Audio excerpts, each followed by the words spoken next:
Estamos no ar com o Panorama Político, hoje recebendo o deputado estadual Valdir Barranco, ele que tem uma longa trajetória aqui no meio político de Mato Grosso, veio do Paraná ainda criança, foi secretário e prefeito de Nova Bandeirantes, foi também superintendente do INCRA aqui em Mato Grosso e agora está aí concluindo seu segundo mandato como deputado estadual e já colocando o teu nome como pré-candidato à reeleição, né, deputado? Muito obrigado pela sua visita aqui conosco. Está fazendo um passeio, digamos assim, pela região. Como é que está esse contato com os mato-grossenses aqui dessa região? Eu que agradeço, Eduardo, agradeço pelo convite aqui. Eu tenho um mandato bastante dinâmico, né? Sempre foi assim, desde prefeito, depois do INCRA. Eu vejo os superintendentes, né, eles, quando muito vão à sede das divisões regionais, né? E eu fiz um mandato de ir aos assentamentos, quase todos os assentamentos. E aí na Assembleia não é diferente, desde o meu primeiro mandato andei muito, até porque praticamente desde que eu assumi o meu mandato, eu acumulo, porque eu fui logo em seguida eleito presidente do Diretório Estadual do PT e já estou no segundo mandato, né? Então eu acumulo as duas funções, então aproveito para visitar as bases nossas políticas, visitar a comunidade, visitar os municípios e também para me reunir com as direções municipais do Partido dos Trabalhadores. E aí agora estou aqui, né? Desde que recobrei a condição de caminhar, porque em função da Covid, depois vamos falar um pouco sobre isso, né? Eu passei muito tempo sem andar e desde o início do ano, então, voltei a caminhar, estou andando pelo estado todo, aqui nessa região já estive, estou voltando. E ontem fizemos aí uma reunião aqui na usina Pantanal, na Gleba Mestre 1, depois estivemos em Jaciara, fizemos reunião em Jaciara, visitamos o Centro de Distribuição de Alimentos. É importante porque até 2018, a informação que eu tive ali ontem, do Domingão, é que nós tínhamos 4 famílias que dependiam da distribuição de alimentos. Agora já são mais de 200, para você ver a crise. A tragédia da fome voltou a ser uma realidade. Tragédia. E aí depois tive também uma reunião com a companheirada aqui de São Pedro da Cipra, à tarde, e à noite aqui em Rondonópolis, uma reunião muito boa aqui, com a companheirada do PT. Agora pela manhã a gente vai participar, além da entrevista aqui, da reunião, da nossa sessão ordinária, que eu vou participar remotamente. E à tarde vou para Pochorel, amanhã eu vou para Pedra Preta, retorno para Cuiabá, tenho uma reunião com o Dom Mário, que é o novo arcebispo metropolitano da região da Grande Cuiabá, e na sexta eu viajo para Aripuanã e volto para Cuiabá no final do dia, para a noite a gente fazer uma sessão que eu sou o requerente, uma sessão em homenagem aos profissionais da saúde que se dedicaram ao enfrentamento da Covid-19. Então, corrida a agenda.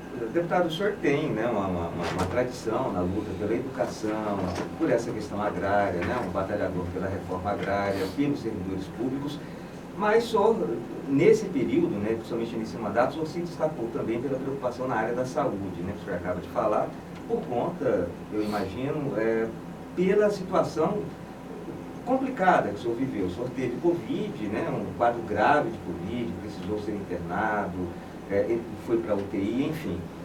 Eu queria que o senhor me falasse um pouco sobre essa sua experiência pessoal, mas também sobre a atuação dos governos estadual e federal principalmente, nessa questão da Covid, que agora volta com força, inclusive aqui em Rondonópolis, no estado também.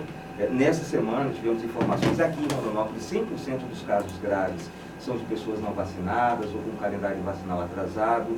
A nível de estado, o governo aponta que a ocupação da UTI, mais de 90% são de pessoas nessa condição também.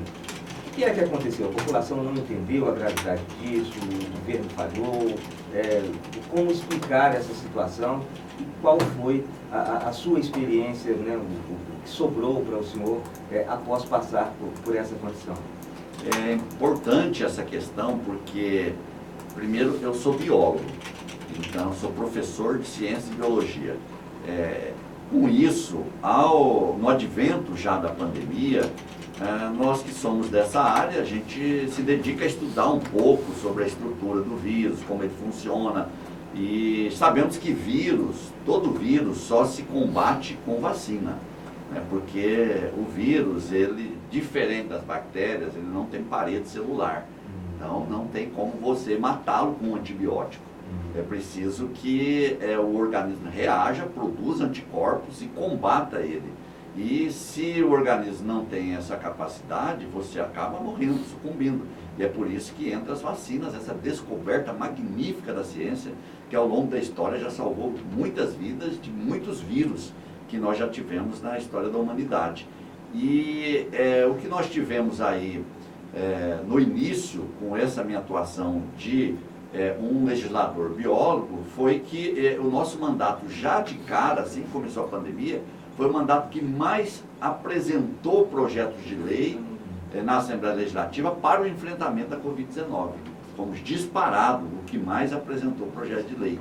E daí é algo assim, até paradoxal, né? Porque eu, que tanto me cuidei, que tanto falei, que tanto cobrei, também não escapei, né? Para ver como que o vírus ele não deixa ninguém de fora. Eu fui infectado pela P1, que é uma variante que surgiu no Amazonas, brutal, lá em Manaus, e ela quase me levou também, levou muita gente essa variante. E eu passei 52 dias entubado, voltei com uma condição muito difícil, fui traqueostomizado, perdi massa muscular, 30 quilos, só massa, né? Então perdi a condição de andar, de movimentar, de mexer as mãos, de falar por conta da traqueostomia, e tive todo um trabalho. Depois, quando eu já estava me recuperando, começando a recuperação no hospital, eu tive uma pneumonia bacteriana, tive que voltar para a UTI, mais 14 dias de tratamento com antibióticos pesados. E então o ano passado, o ano 2021, foi um ano de luta pela sobrevivência. E eu também devo isso às orações. Foram muitas orações no Mato Grosso, no Brasil, por mim. Então agradeço todos os dias, agradeço a Deus, a ciência, ao povo. E depois a gente volta nessa condição de quem passou pela Covid, e aí a gente que já tinha essa noção tem a dimensão do quão brutal é o vírus da Covid e de quão os governos precisam se ocupar disso. Eu me lembro que no hospital os médicos estavam muito revoltados, porque eu fui internado em Cuiabá e depois, quando eu acordei, eu estava em São Paulo, lá no Instituto do Coração. E lá no Instituto do Coração, os médicos são os professores da USP, né? E eles são cientistas, não são só médicos.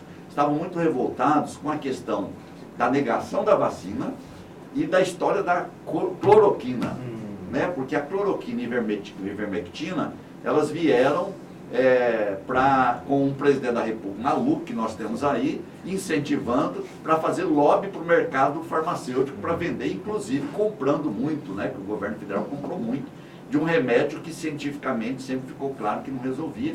Então havia uma revolta muito grande dos médicos por conta disso e da necessidade da vacina. A vacina chegou. Infelizmente, quando eu fui infectado, ainda não tínhamos a vacinação aqui no Brasil, não tínhamos exatamente porque o governo não buscou, ele retardou o quanto ele pôde, né, fazer contrato para trazer vacina. Se ele tivesse feito lá em agosto, nós teríamos em dezembro vacinação, eu certamente teria sido vacinado, assim como tantos outros, nós teríamos salvado aí muitas vidas.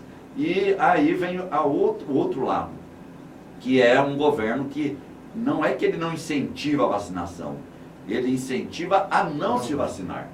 E isso é muito grave, porque é uma alta autoridade que irresponsavelmente nega a vacina. E a vacina é comprovada, o povo brasileiro tem tradição de tomar vacina. E engraçado que é um governo militar, de um militar frustrado, né? Porque o Bolsonaro é um militar frustrado. Ele foi expulso, ele foi preso no exército, ele foi expulso do exército. Então o que ele mais tem hoje prazer é de poder ser o chefe, o comandante em chefe das Forças Armadas, que aí todo mundo presta continência para ele. E aí lá no regime militar, todo mundo se lembra que a vacinação, tinha uma campanha do governo militar pela vacinação. E eu, quando era criança, eu me lembro que eu morava no Paraná e a vacina chegou na escola e eu com medo fugi para casa. E eles foram atrás de mim. E me vacinaram lá em casa, era compulsório. E aí agora a gente tem alguém que nega a vacinação e continua negando, né? Então hoje nós estamos num quadro muito difícil, quase 700 mil pessoas já morreram, e agora, de repente, nós temos aí novamente o Mato Grosso, principalmente o Mato Grosso, com alta taxa de infecção e de internação hospitalar, uma irresponsabilidade do governador Mauro Mendes também. O governador Mauro Mendes e a Secretaria de Saúde nunca se ocuparam de fazer uma mobilização pela vacinação em Mato Grosso, de reunir, nem no período em que mais morria gente, de reunir os prefeitos, secretários de educação, de traçar uma estratégia de como vacinar em massa. Então não fez isso e agora continua não fazendo, e pior, foi desativando os leitos de UTI. Então nós temos reduzido o número de leitos, eles estão com alta ocupação já novamente, e 91,5%, dados de hoje, dos ocupantes, dos internados em UTIs, são pessoas que não se vacinaram, ou que não se vacinaram por completo, ou que não tomaram nem a primeira dose. E assim, você não tomar só uma dose é algo que significa não tomar nada, porque a primeira dose ela só simboliza 5% de formação de anticorpos no organismo. Então não é nada, né? Eu tive esse monitoramento porque saí de uma Covid grave e sei disso. Então quando eu tomei a primeira dose, eu gerei 5% de anticorpos depois de 15 dias. Depois, na segunda dose, foi para 50%. Aí na terceira dose explodiu e eu já estou na quarta dose. Então é importante que a população tome consciência. O vírus mata, deixa sequelas. Eu perdi 51% dos pulmões, definitivamente, não tem mais conserto. Eu tenho que conviver com isso, né? Fora as sequelas psicológicas, os tantos filhos órfãos da Covid. Então vamos nos vacinar. Só tem uma solução, é a vacina. E aí eu finalizo dizendo, o vírus da Covid ele tem uma capacidade de mutação muito grande. Então, quem não se vacina, ele é um corpo que está habilitado para o vírus se hospedar e sofrer transformações, mutações, e quando ele sai dali e vai para outra pessoa, ele já é uma nova variante. Então, nós estamos correndo o risco dele mudar tanto que daqui a pouco o vacinado não vai conseguir produzir um anticorpo para aquela variante e vai morrer igual. Então, é uma questão de responsabilidade não só com você, mas com os demais também. Sem dúvida.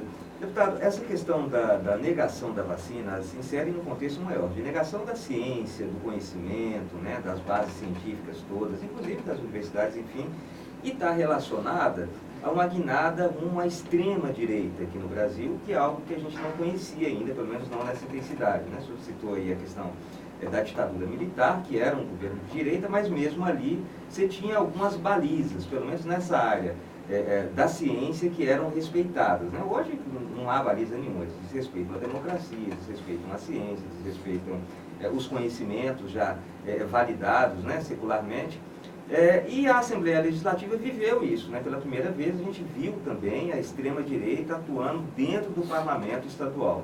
O senhor está no segundo mandato. Dá para fazer um parâmetro entre essa Assembleia, né, com esses membros da extrema-direita e a anterior? Hoje é mais difícil, por exemplo, defender o direito dos trabalhadores?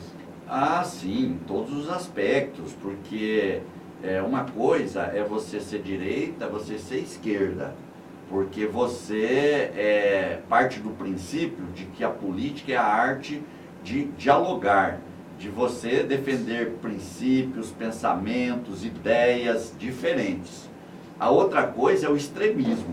Então, tanto a extrema esquerda é algo que não é saudável, quanto a extrema direita também é burra. Porque a extrema direita é pior ainda, porque veja bem essa questão das ideias que eles defendem. A vacina, ser anti-vacina, onde já se viu ser anti-vacina, gente? O Brasil tem tradição, construiu isso na dor de muitas pessoas que morreram ao longo da história. A gripe espanhola lá de 1918 matou muita gente, porque a vacina contra a gripe espanhola surgiu 60 anos depois, porque a ciência tinha dificuldades tecnológicas. Hoje não, hoje a tecnologia faz com que as vacinas surjam tão rápido e sejam tão diferentes, com variedades, né, que nós podemos notar aí em um ano e meio, inclusive com vacinas que não carecem de ter organismos vivos, tem organismos sintéticos já, né? Portanto, a negação da vacina, que é o que a extrema-direita prega, é o que demonstra a burrice da extrema-direita. A questão de defender tudo o que é contra a saúde humana, contra a saúde do planeta, ser contra a preservação do meio ambiente, dos recursos naturais, ser a favor de exploração de garimpo ilegal, onde já se viu, querer armar todo mundo. Inclusive, eu falei na tribuna na última sessão que não dá para entender a polícia, e nós temos parlamentares policiais, defender projeto para armar a população, sendo que a arma na mão da população é problema para a polícia. A gente sempre aprendeu que quem tem que ser armado são as forças armadas, são as forças de segurança.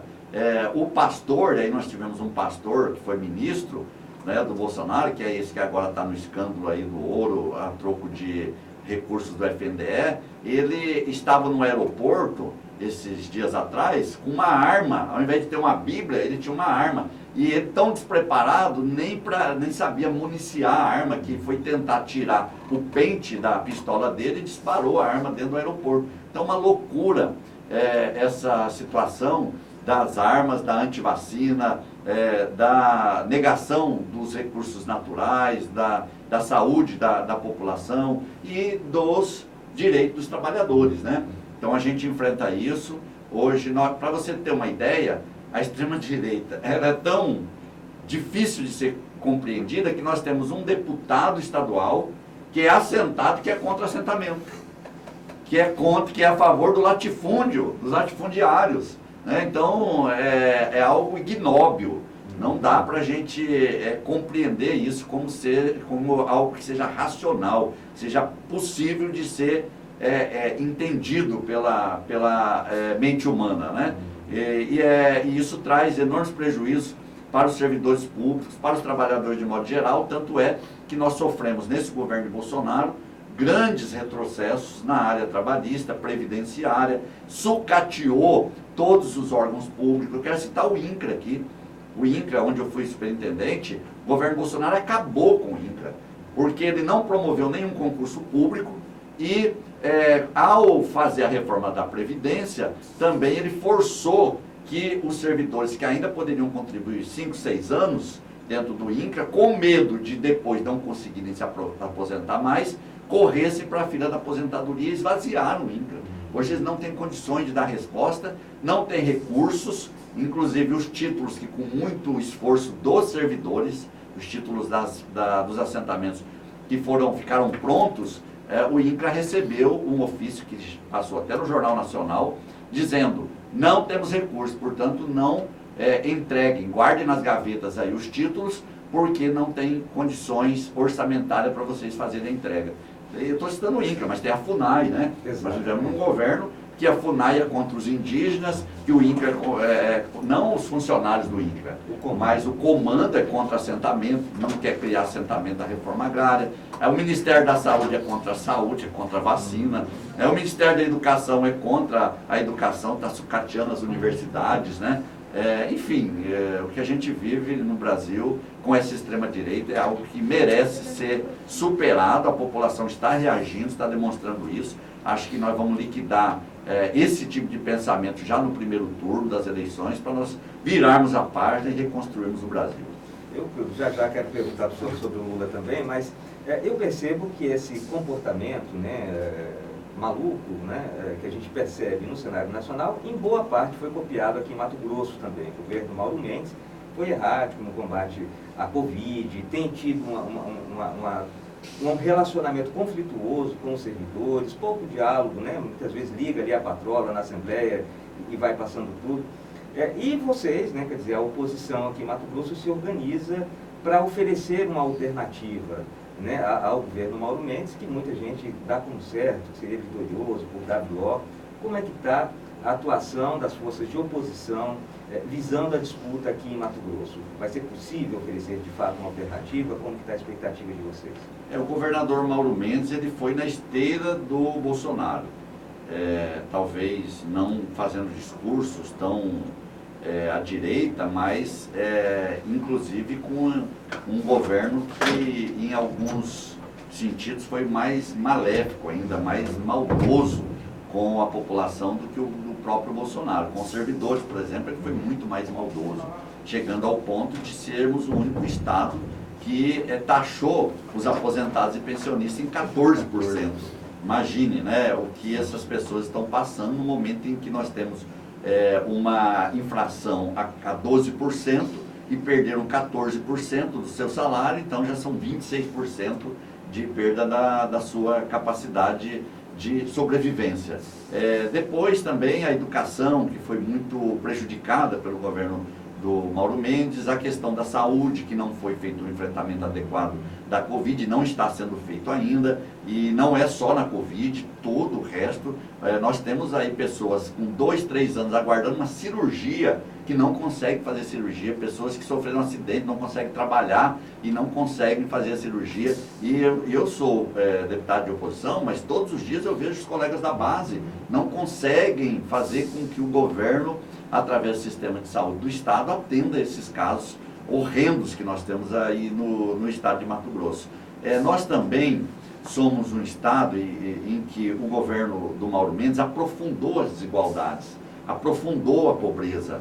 Nós temos hoje dados oficiais da Secretaria de Estado do Trabalho e Cidadania, que é inclusive a secretaria que a primeira-dama do Estado cuida mais de perto, apontam mais de 1 milhão de pessoas vivendo abaixo da linha da pobreza.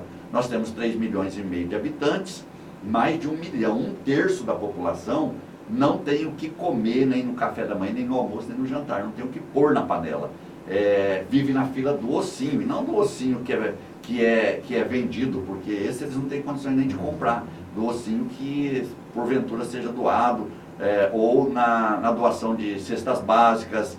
E essa profundeza, esse aprofundamento dessa crise que leva o Mato Grosso, que é um estado que se diz o celeiro da produção de alimentos, o estado que faz o equilíbrio da balança comercial, que produz superávit primário, que lá fora todo mundo acha que aqui só tem rico, é muito ruim para o nosso estado, né? Porque além desse 1 milhão de pessoas passando fome, nós temos mais de 1 milhão na pobreza. Então nós vamos ter aí uma pequena parcela da população que consegue sobreviver com um pouco de dignidade e meia dúzia de barões aí, principalmente barões que estão dentro do agronegócio, que estão hoje vivendo muito melhor e ganhando dinheiro. Então nós precisamos de um projeto, e aí que o Partido dos Trabalhadores, junto com o PV, com o PCdoB, que estão na nossa federação, nós estamos trabalhando e pensamos em um projeto que possa resgatar isso e dar mais dignidade, oferecer um programa de governo para o Mato Grosso que finalmente possa abraçar, possa acolher os mais pobres. O governo do estado está andando por aí distribuindo dinheiro, porque tem muito dinheiro, é um estado que o governo se arvora em dizer que tem muito dinheiro em caixa e que a população passa fome.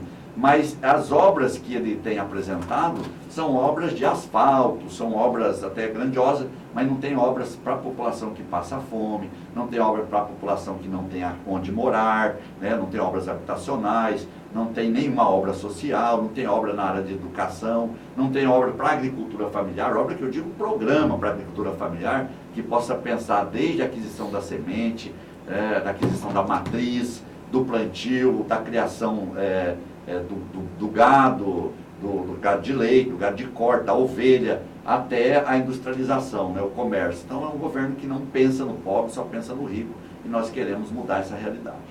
Deputado, o PT chegou já a apresentar nomes para a disputa do governo do Estado, ao Senado também, mas os partidos que integram a federação têm feito sugestões, né, o PCdoB lançando a ex-reitora Maria Lúcia, o PV, né, tem a primeira-dama de Cuiabá, que também poderia ser um nome, ofereceu esse nome, e parece que há algumas outras conversas também visando ampliar esse arco, né, trazendo ali lideranças que não integram, inclusive, a federação.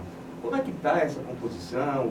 Os nomes que o PT colocou podem ser negociados, né, visando a composição de uma aliança mais ampla? O que o senhor pode falar para a gente sobre isso? Nós tivemos um encontro de tática do Partido dos Trabalhadores que aprovou uma resolução bastante ampla, que nos permite esse amplo diálogo. E nesse encontro nós apontamos pelo partido 2 nomes, um para o Senado, que é o da professora Enelinda, e outro para o governo do professor Domingos Garcia. São nomes para colocar dentro da federação, porque com a federação agora é assim, as instâncias partidárias definem no âmbito da instância partidária, a partir dali passa a ser um trabalho da federação. Então hoje, dentro da federação, nós estamos trabalhando com os nomes colocados pelo PT, o PT colocou para o governo o professor Domingos Garcia, da Unemate de Cáceres, o PCdoB colocou o nome da professora Maria Lúcia, e o PV não apontou nenhum nome. Então, o professor Domingos já aceitou, inclusive, abrir mão para a professora Maria Lúcia, estamos nesse diálogo ainda. O PV, para o Senado, apresentou o nome da primeira-dama de Cuiabá, Márcia Pinheiro, o PT apresentou a professora Enelinda e o PCdoB, o Aloysio Arruda. Estamos também no diálogo. E por que eu digo no diálogo? Porque, embora nós tenhamos uma federação que tem 3 partidos, mas o arco de aliança do presidente Lula é muito mais amplo, já está em 7 partidos e mais setores. Por exemplo, o MDB, que tem uma candidata, tem um setor do MDB ligado ao Renan Calheiros, que está com o presidente Lula. O PSD também, nacionalmente, tem construído alianças com o presidente Lula. Então nós vamos ter a maior aliança desde 1989, nessa eleição junto com o presidente Lula. Em 2018 nós éramos em 3 partidos apenas, o PT, PCdoB e o PROS, né? Portanto, nós deixamos em aberto, estamos construindo com a possibilidade de ou termos candidatura ao governo apontada dentro da federação, ou de repente ter um nome que seja de fora, dentro deste arco de aliança, e também para o Senado a mesma coisa. A gente tem ouvido algumas lideranças empresariais, inclusive do agronegócio, já manifestando simpatia, alguns manifestando até apoio ao presidente Lula aqui em Mato Grosso. E há uma expectativa aí que o próprio deputado Neri Guerra, que é pré-candidato ao Senado, também se aproxime, né, buscando uma composição no Estado em apoio ao presidente Lula, mas querendo também esse apoio aqui no Estado desses partidos que compõem essa frente. Como que está essa conversa? O senhor é a favor, é contra? Essa possibilidade de trazer setores do centro, da centro-direita para a composição, é recebida com tranquilidade dentro desse arco que hoje congrega principalmente partidos de esquerda? Isso tem sido construído naturalmente. O presidente Lula, ele sempre foi um democrata. Ele nunca fez governo de segregação. Foi sempre governo de inclusão, de abraçar. E eu acho que o maior ato do presidente Lula, nesse sentido, foi ter trazido, desde o ano passado, numa construção, para dentro da nossa proposta, o vice com o Geraldo Alckmin, que foi alguém que no passado foi nosso adversário, apresentou projetos distintos, e aí que eu digo, né, a direita e a esquerda, elas são sábias, defendem posições diferentes, pensamentos diferentes, mas não são inimigas. O extremismo é que não cabe. E aí está bem colocado o Alckmin, que teve sempre um pensamento mais conservador, o Lula mais progressista, e que agora estão juntos para salvar o Brasil da catástrofe que está sendo o Bolsonaro. Essas 2 lideranças e outras mais que estão se juntando a eles, estão entrando dentro de um barco que é para fazer com que o Brasil faça essa travessia desse obscurantismo que nós fomos arremetidos a partir das eleições de 2018. E nesse mesmo sentido, aqui em Mato Grosso, não será diferente. O agro, aos poucos também, não todo o agro, mas o agro maior, o agro que pensa, que sabe fazer a distinção entre o que é certo e o que é errado, o agro que tem condições de ter pesquisas na mão, né? Essas lideranças, eles sabem, por exemplo, diferenciar o que foram os governos do PT para eles e o que está sendo do Bolsonaro. Eles não querem saber se o Bolsonaro vai liberar armas, isso daí não interessa. Interessa para quem não consegue pensar para além das armas, né? Eles querem comparar, por exemplo, que na época dos governos do PT, eles tinham crédito à vontade, com 2% de juro e com 2, 3 anos de carência. Hoje eles têm no governo do Bolsonaro uma outra situação, não tem crédito, o pouco que tem é com 18% de juro e a carência de um ano. Então, isso eles sabem que logo ali adiante vai quebrar o agro, vai quebrar. Não, eles vivem um momento, às vezes, de ilusão para quem não sabe fazer conta, mas quem sabe fazer as contas sabe que logo ali adiante o agro vai voltar a ser aquilo que era antes do presidente Lula. Quem olhar para trás sabe que era quebrado, que vivia fazendo manifestações na BR-163 com tratores velhos, CBTs velhos, queimando pneu, e depois do presidente Lula nós tivemos aí o agro para chegar nas condições que está hoje. Então nós queremos fazer um governo de inclusão para todos, sem segmentação, e o agro faz parte desse conjunto e, portanto, se for para que o Lula possa ter condições até de ganhar no primeiro turno, ou se não, de não ganhar no primeiro turno, mas ter um segundo turno mais tranquilo, nós vamos acolher e vamos fazer as composições necessárias aqui no Estado. Eu costumo até dizer que tem o agro da produção e o agro da depredação, né? E o agro da produção ele precisa do governo como aliado e precisa também do respeito internacional, coisa que não importa, né, ao agro da depredação. É importante essa fala sua, porque internacionalmente hoje o Brasil é pária, né? O Brasil é uma vergonha.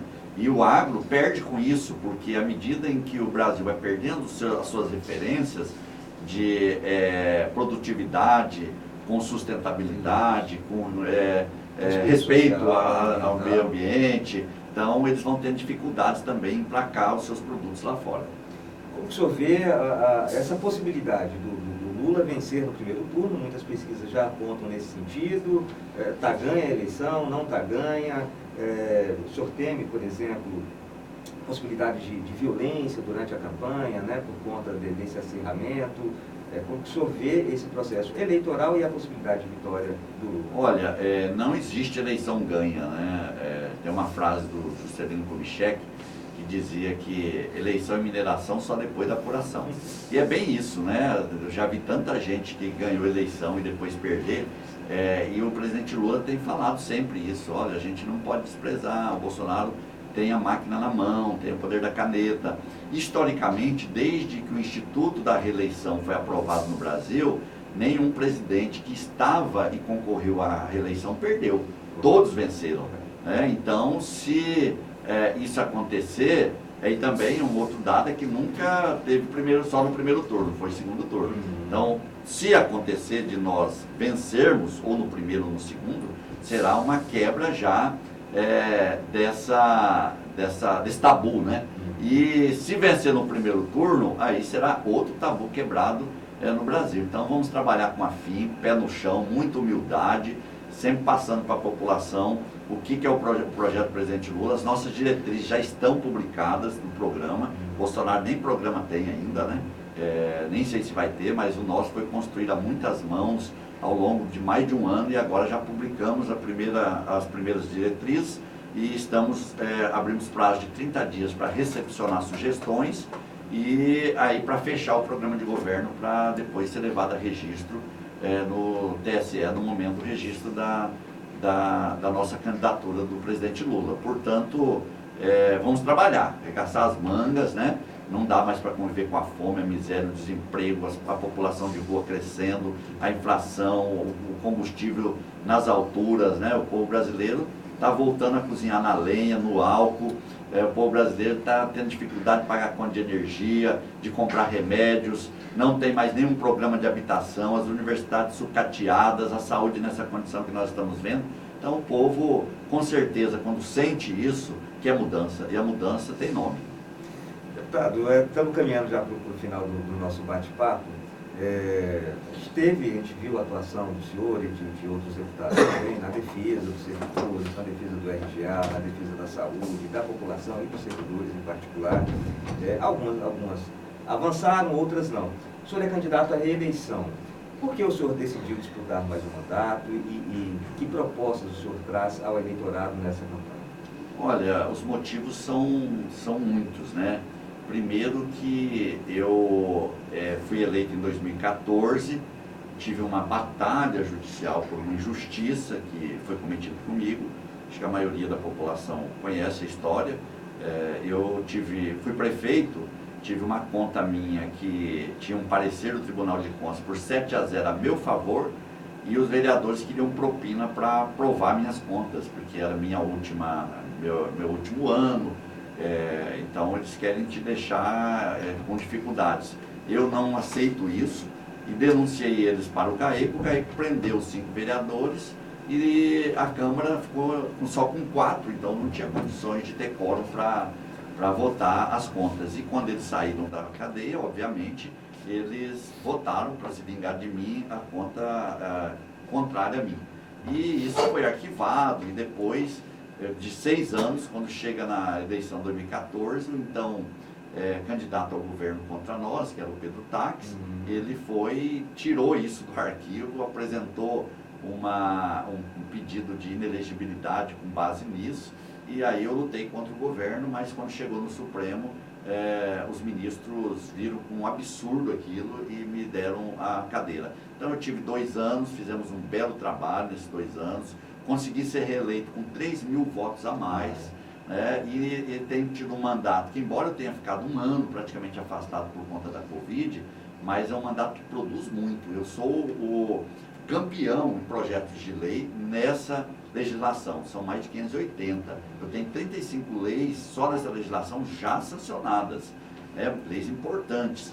E agora a gente busca uma reeleição para continuar esse nosso trabalho. Eu sou membro titular da Comissão de Educação, eu fui titular durante o período da Covid, presidi uma comissão especial que tratou do retorno às atividades escolares no pós-pandemia, que foi um trabalho muito bom, com 12 reuniões, 19 instituições participando, inclusive a FGV participou com a gente, e o Tribunal de Justiça, o Tribunal de Contas, a ANM, enfim, é um trabalho que agora também a gente tem conduzido para levar melhorias para a área da saúde. Agora, anteontem mesmo, eu presidi a audiência pública que trouxe uma notícia ótima aí para os servidores da educação, não os professores, mas os vigias, as merendeiras, os motoristas. Eles vão agora ter a oportunidade, depois de muitos anos aguardando, de ter o pró-funcionário, uma construção nossa, com a deputada Rosa Neide, quero aqui parabenizar a deputada Rosa Neide, que foi quem colocou a emenda. O Estado não quer dar essa formação. O Estado tem dinheiro, mas não quer. Então a Rosa Neide viabilizou 2 milhões de reais para o Instituto Federal de Mato Grosso. O Instituto Federal, com esse recurso, com a nossa intermediação, vai ofertar agora o pró-funcionário, com o edital já aberto em outubro para as inscrições, e outros tantos avanços que nós tivemos nessa nossa luta, que nos levam à condição de buscar um terceiro mandato, até porque, com a iminência do presidente Lula ser eleito, é muito importante nós termos, primeiro, a deputada Rosa Neide, que tem feito um mandato brilhante, muito próximo a ele. E eu também, que me aproximei muito do presidente Lula, na condição de deputado, mas também de presidente do Diretório Estadual do PT. A gente tem tido uma proximidade muito grande, não só com ele, mas com a Gleisi, com o Guimarães, com todo mundo que está ali, com a Luiz Mercadante, com o Haddad, com todo mundo que está ali mais próximo do presidente Lula. E eu creio que nós vamos poder ajudar muito Mato Grosso nesse governo, nesse novo governo do presidente Lula, inclusive intermediando, trazendo recursos para o estado de Mato Grosso, e pondo Mato Grosso também para participar das decisões que possam vir a ser tomadas pelo governo. Por isso eu busco aí um terceiro mandato aqui para a Assembleia Legislativa, para a gente consolidar esses trabalhos. Ok, muito obrigado, deputados. Nós conversamos aqui com o deputado Valdir Barranco, deputado estadual e uma das principais lideranças do PT em Mato Grosso. Estamos muito felizes pela sua estada aqui e torcemos para que o senhor consiga enriquecer esse debate eleitoral, que a gente tenha um processo eleitoral realmente democrático, e possamos iniciar um novo momento na história de Mato Grosso e do Brasil. Obrigado. Eu que agradeço esse momento de democracia, de oportunidade da gente falar um pouco sobre tantos temas relevantes. Então, muito obrigado, estou muito feliz. Deixar aqui um abraço para toda a população aqui da nossa querida Rondonópolis e da região toda, que acompanha aqui os trabalhos de vocês.